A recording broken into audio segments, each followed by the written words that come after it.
Yeah, we went to Vanderbilt SEC program. Um, I thought the guys played hard. We didn't quit. We was in the game there for a good while. Halftime score was 12-3, and I thought the defense was playing great. Offense, we opened up with a 19 or 20 play drive, and we would love to have got 7 out of it, but we only got 3 out of it. Um, and then the second half, they scored an open possession, make it 19-3, and then we came back and scored and made it 19-10. And so we in for a fight, win the ball game, uh, and then they just kind of wore us down there. Uh, End of the third quarter and the fourth quarter, start leaning on us a little bit and kind of wore us down. So, but we didn't quit. We scored our last possession. We drove it down, and we had a 4th and like 5, and had the decision to make if I'm gonna go for it or I'm gonna kick a field goal. And I decided to kick the field goal, give our kicker another opportunity in the game where we may need him down the road. If we go for it there and get it, don't change the outcome of the game. So I just want to get our kicker some more experience kicking live in the game, and he nailed it. So and then our upcoming opponent, Lane, a very good Division II opponent. Pine Bluff just barely beat them last year. They beat Tennessee State last year, and they didn't get off to a great start this year. But we expect them to give us their all. They're gonna come down here trying to get a win, so we got to be prepared. And we will be. You probably gonna make your first game to the second game, so we look forward to doing that. And most of the mistakes that we made were correctable. So we'll get those things corrected, and we'll work on A&M and be ready to go Saturday. Appreciate those comments, Coach Maynor. We'll now open up the floor for questions. First question goes to Michael Jefferson. Good morning, Coach Maynor. This is Michael Jefferson with Block Sports, and it's great to see you again this morning. My question goes to essentially what you alluded to, that Vanderbilt wore you down. So on the positive side, being able to hang with and play with an SEC team, did you see a lot of positives with that? And you just may have not just had the big guys up front to maintain your quarterback and your skill players. Do you see that as one of the things that would really truly benefit A&M? Yeah, I do. Not to take anything away from Vanderbilt. Their coach has done a great job in a short period of time, and they are an SEC program. But we had our opportunities, and we fought, and we had 7 drop passes, and defensively we had some blown assignments, and didn't keep contained a couple of times. And so we do the little things, which we did the first half, the first 2.5 quarters. We did the little things and played the way we can play. We was very competitive. Then we made some mistakes and self-inflicted wounds, and then they kind of just leaned on us with their. Of course, they got 85 scholarships, and they kind of just wore us down there late in that football game. But yeah, I was pleased with a lot of things, a lot of positives that we showed in that game Saturday. So we just got to continue to work and continue to get better every week.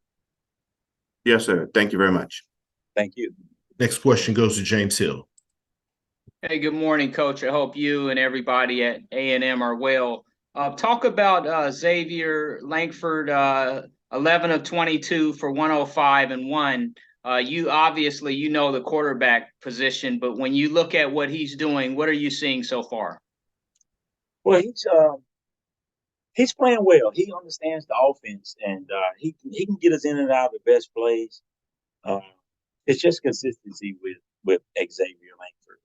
If he's consistent, like I said, we won a 20-play drive. The first drive, man, we went right down the field on the SEC program, and we come punching in for the touchdown, but we got a field goal. It's because Xavier uses legs on about 2 or 3 of those plays, and then he uses arm on other ones. And when he plays like that, he plays lights out. I mean, but that's what we get from it. We can get an all-conference quarterback, and then we can come back and get like, what was that, X? What was you doing?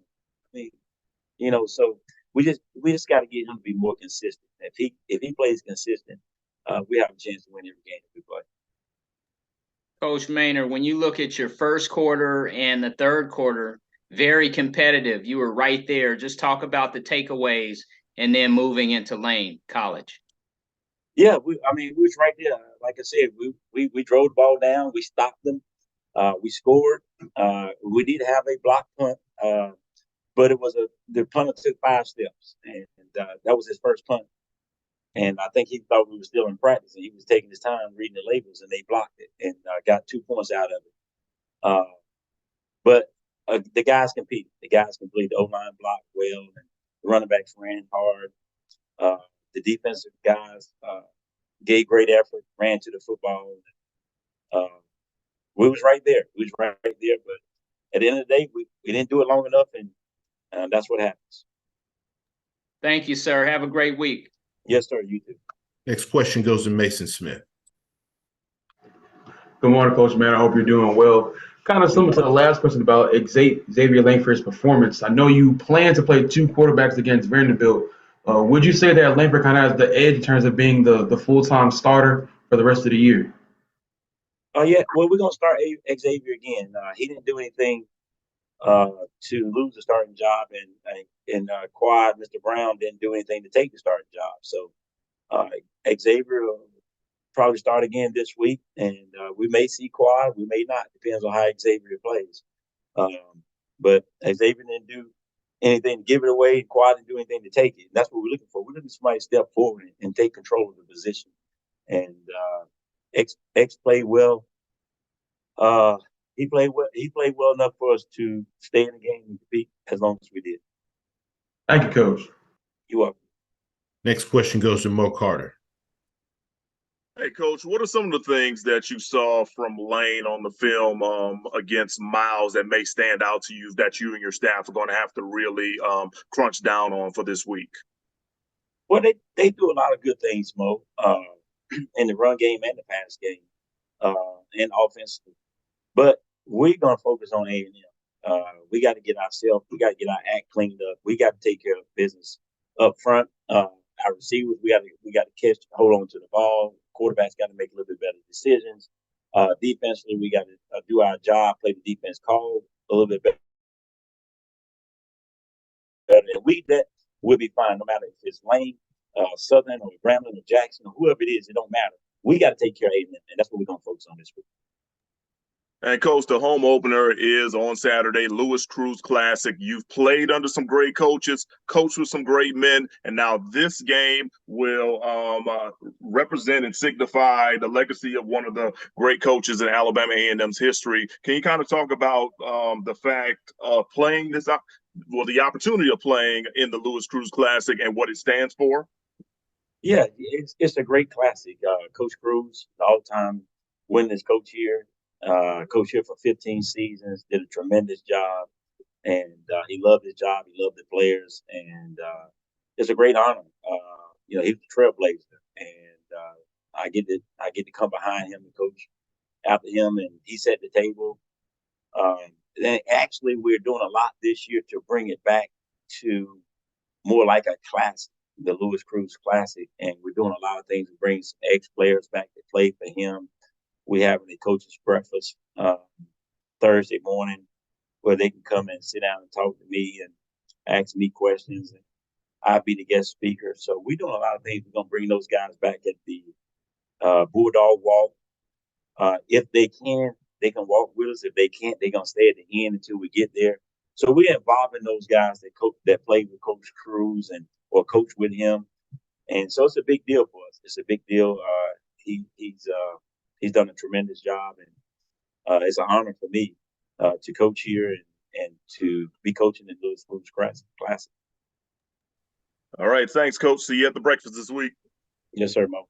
Last question goes to Dr. Cavill. Good morning, Coach Maynor. Good morning, Doc. I want to ask you about Mr. Gardner, the wide receiver, senior, 160 pounds from Birmingham, Alabama. Gave you 3 receptions, 83 yards, 1 touchdown, 27.7 average. Last year, he just caught for 292. What are your thoughts, and where can he go the rest of the season? Don't forget about his 2 drops. Yeah, we got to make sure we announce that as well. Yeah, don't forget about the 2 drops. That's all I remember. I remember the 2 drops. I don't remember anything else.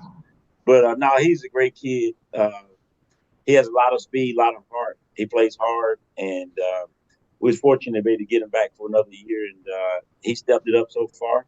And we need him to continue to play that way, continue to be a deep threat for us, and continue to lead that receiving group. He's done a tremendous job so far in the summer and in the spring, and so far in the fall. So look forward for him to continue to play that way. Thank you, Coach Maynor. I'll make sure I catch up with those drops. I know you're gonna coach him up, so there'll be less as the week season goes on. It better be his last drops. I understand. I hate to see practice. Yes, sir. Coach Maynor, as always, we appreciate your time and good luck this weekend. Thank you, and congratulations to all the coaches on the call and the SWAC that won this week.